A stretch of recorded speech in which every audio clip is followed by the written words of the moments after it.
Hello everyone, this is Cobalt. This is the next video in my character analysis series for Brawlhalla.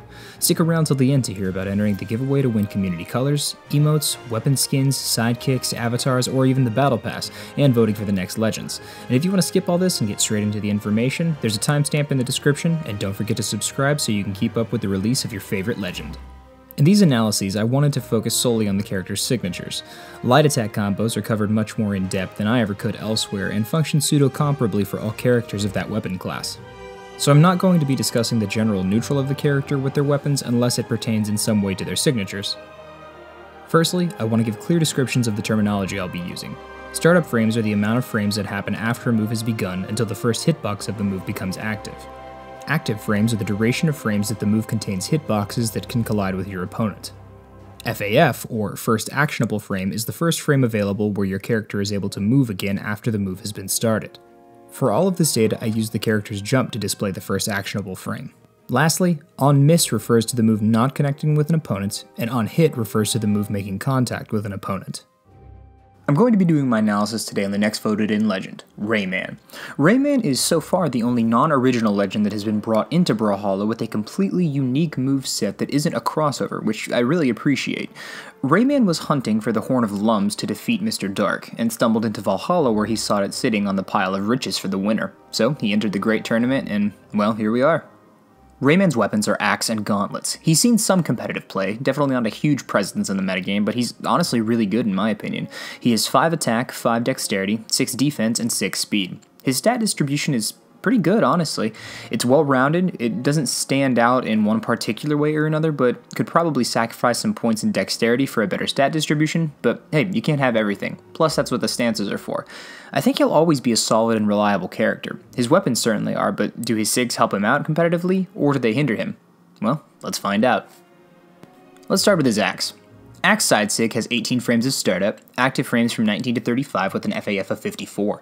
It functions differently on miss than it does on hit. Should the move connect, it converts into a second hit with active frames from 51 to 55 with a new FAF of 75. Rayman rides on his axe like a skateboard with active hitboxes in front of it, and if it connects, it knocks the opponent into the air and Rayman hits them with a side swing from his axe.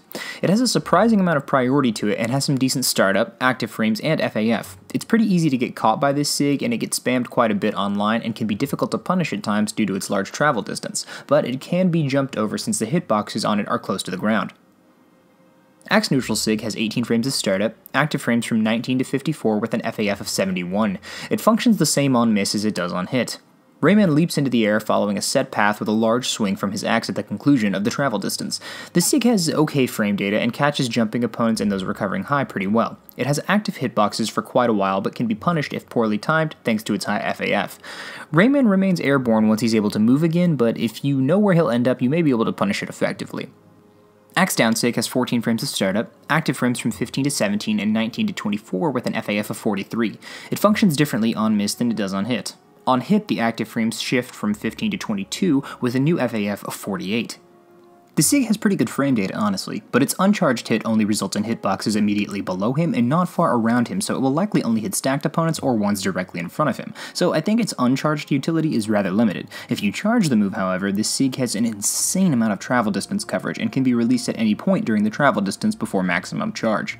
This offers a lot of potential for edge guarding and mix-up with spacing. You can't use it to return to stage via gravity cancelling, however. It's an interesting SIG, and I think it has specific utility for chasing down opponents or for catching them near the ledge and off stage. Next up are his Gauntlets. Gauntlet side SIG has 15 frames of startup, active frames from 16 to 20 with an FAF of 45. It functions the same on miss as it does on hit. Rayman stretches his fist right out in front of him for a few frames. The SIG has some really solid frame data, though the threat coverage on it is pretty limited. Really good startup and FAF make it an effective close-range punish option. Additionally, the longer you charge the SIG, not only does it get stronger, but it also lengthens the hitboxes to move further forward. So, the longer that you charge it, not only does it get stronger, but its threat coverage also increases due to the range enhancements. The disjoint on this move is pretty good, and it only gets better as you charge. Solid SIG in my opinion.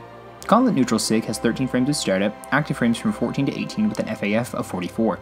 It functions the same on miss as it does on hit. The SIG is basically just his side SIG, but directly vertical.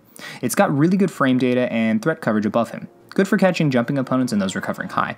The same hitbox and threat coverage increases that happen to his side SIG also apply here. It's a simple SIG, but a solid one in my opinion. Gauntlet's down sig has 23 frames of startup, active frames from 24 to 56 with an FAF of 65. It functions the same on miss as it does on hit. However, the hitbox frame data is slightly different due to the projectiles cancelling upon making contact, so the active frames change to 24 to 29, 34 to 38, and 44 to 48 while the FAF remains the same. Rayman jumps upward before sending 3 boxing glove-like items down at his opponent with active frames for quite a while. It has okay frame data, slow startup, and kind of high FAF thanks to the travel distance. It's a good save for edge guarding since the thread coverage is pretty solid disjointedly. And despite the high FAF, the end lag on it is surprisingly low, but can still leave you open for an effective punish option if they predict the spacing.